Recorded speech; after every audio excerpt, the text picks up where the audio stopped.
Hii ni mawe.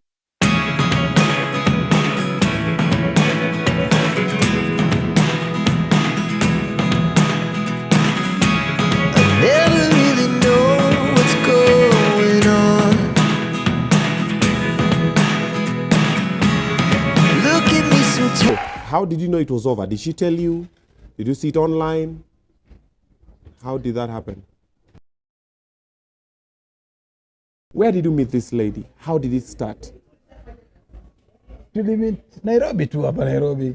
Ilianza toka those things that unaanza toka mchezo pole pole. Yeah. But of course for her at that time she was she still is. She was she was a pharmacist. Okay. Yeah. Kwa anauza madawa. Yeah. Okay. So because before that I had dated. Nilikuwa for me I'm one of those guys who know to separate my private life and my public life. Okay. So nilikuwa nimedated but the mademo industry but nilikuwa tu chini ya maji. Nani kama nani? Usikue hivyo. Come on bro. No, give me an exclusive bro. Inaweza chomea. Give me a lifeline man. Inaweza marriage ya mtu. So ameshaolewa sasa hii.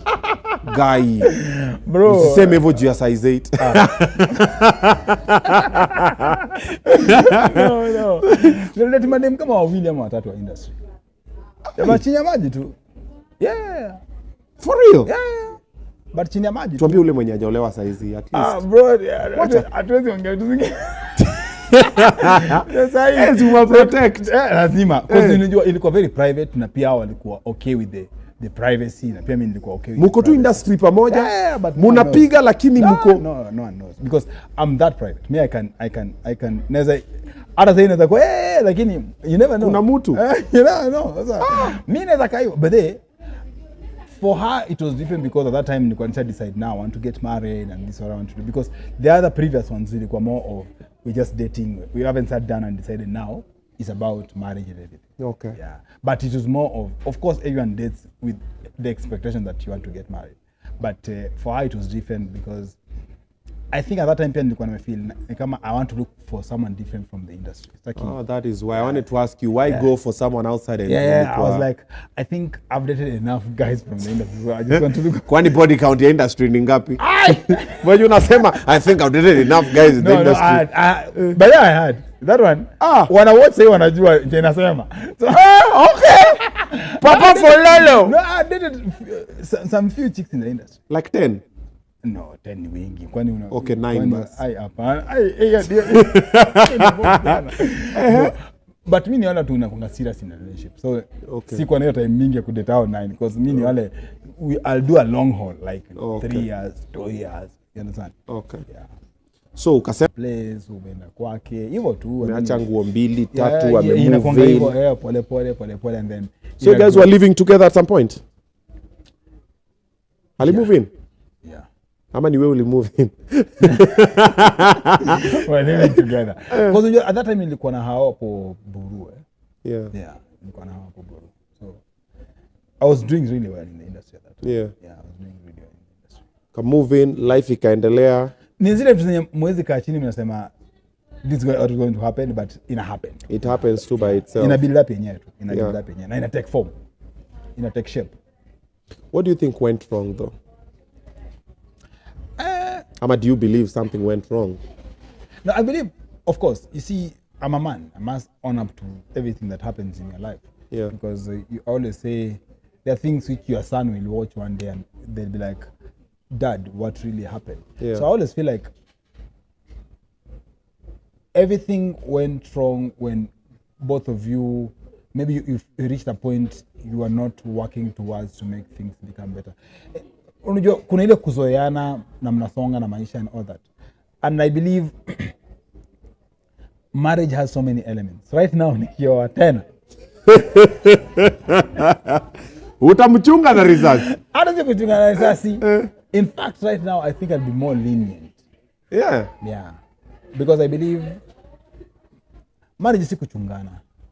Marriage is more of you want it, I want it, and let's make it work. Let's make it work.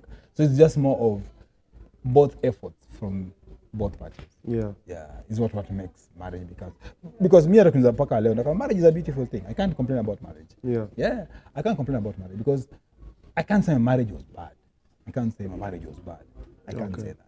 Yeah, it's just more of I always feel like maybe in vitu mnaona mnaacha then you ignore the ninis. Yeah.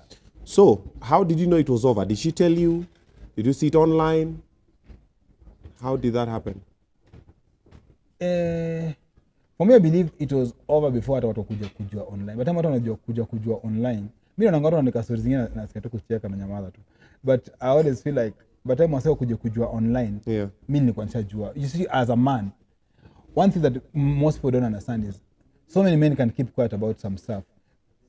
I know, bro. Why are you talking to me like I'm not a man, man? You're talking to me like I'm a woman right here, bro. So, tunanyamazianga lakini na unajifanya mjinga. Yes. Mimi kwanza kujifanya mjinga. Mimi ni master. Bro. Umejua lakini uko to the next fine. Wacha tuone itaendaje. Yeah, mimi najifanya mjinga. So, those are things that you notice even before it gets there. Before it gets there, wewe ushajua this how it is pan out, this how it's going, this way it's because I think because men, you're the visionary in a relationship. So, when everything starts getting blur hapo mbele unajuanga before hata your partner ajue. So the blurriness, for me the blurriness was so clear. Kuna yona vizuri. That's an oxymoron. The blurriness was so clear. The blurriness was so clear. So by the time it was out, you were like, I expected it. For me, it was more than But blogs were writing a couple of things. One, she left you for someone richer than you. She left you for your friends. She didn't want to have children. You cheated. She caught you cheating. Blogs wrote a couple of things. Yeah. But you're cheating. Nikiangalia as a check and he died. Yeah. Because I've never been known to have such characters. Yeah. That is not. Because you're a superstar. You have the money. Ladies who are throwing themselves at you. Yeah, but that's one thing that anyone who is close to me atakwambia, hey, those are things Owen, huwezi pata Owen akifanya.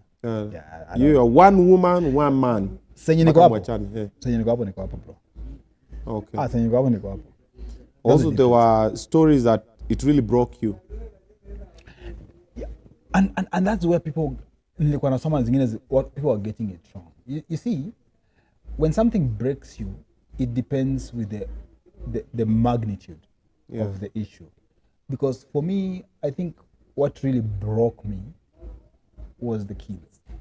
You know, nyinyi watu wawili, hiyo ni mtu akiamua decision yake ni yake. It doesn't ifai kubother. Yes. You understand? Na wewe pia ukiamua ni watu wazima. But you see, when it comes to kids, they didn't choose to be here. You understand? True. It's the two of you mature people decided to bring them here. Yeah. So when what really broke me, maybe it was about the children, because it's something that everyone knew about my kids and all that, and that's something that really broke me, because I've never believed that my kids should be brought up in not in a family unit. Okay. Yeah. So that's if there's anything that really broke me, it was that. It was not about someone else. No. It was just about the children. You wanted to be present, now you can't. Yeah, those are the things that you look at, like, you see, there's a very okay, wewe ni master wa hizi vitu. Wow. Thank you for the compliment. Bro, ni master. There's a huge difference between a real family setup and a broken one, because no matter how much you try, bado kuna elements zenye every day you need to explain every day. Yes. There's so many elements. There's a lot of friction. Yeah. And it's like a structure yenye kila siku lazima ifungwe na kamba, igongele misumari, you understand? Rather than a lot of bandages. Yeah, always. Each and every day uko na elasto. It's always leaking somewhere. Yes. So that's the difference. It doesn't matter how much utapewa watu wako waonange. It doesn't matter. It lacks that feeling of I'm a father and this is my wife. These are the kids. You're present. You're in one loving family. Because that's how I grew up. I grew up seeing my dad, I grew up seeing my mom, I grew up seeing you understand? Siblings and everything. Yeah. Now there's a lot of movement. Yeah. And I can't imagine that maybe when we were growing up, my bro maybe alikuwa anaishi sijui wapi, maybe anakujanga tu, you know. Yeah. My mind cannot even fathom that. Yeah. Yeah. But how has it been so far? So you see, so far, I don't know anything else. So whatever it is what you appreciate how it is. Yeah. You get, yeah? Because it's so new to you. It's so new to you. You learn as you move. Yeah, you learn as you move. You can't say it's good or it's bad because whatever is coming, you embrace. As a man, you conform to everything that comes to you at that moment and embrace it and make the good out of it. Yeah, there's nothing else you can do. All of us, we have wishes. Maybe you wish you can own a private jet and you can't at this moment. Yeah. You understand? So you need to work hard to make sure you own it. Yeah. So that's what I do. I can't say, now that I don't own a private jet, ndaka chini nianze kujihurumia. No. You work hard and get there. If there's ever an opportunity to come back together as a unit, would you be interested in that? No, you see, at the end of the day, time has gone. You see, time is they say time is a healer, but at the same time, time can create a very huge gap. Yeah. So when such things happen, like I said, for me, the most important thing right now, what I'm concentrating on is just about my kids. Okay. Yeah, those are the things that I still feel like, because every man, unfortunately, Nikama, you strive so hard to become a good dad than a better husband. I don't know. I don't know. Most so ile kitu kuuma watoto man. Watoto. So kitu hiyo kuuma mostly ama ni us from western side maybe. Maybe it's not a great western, maybe that's how we believe. Your kids are like, you always feel like these are mini you. This is your legacy.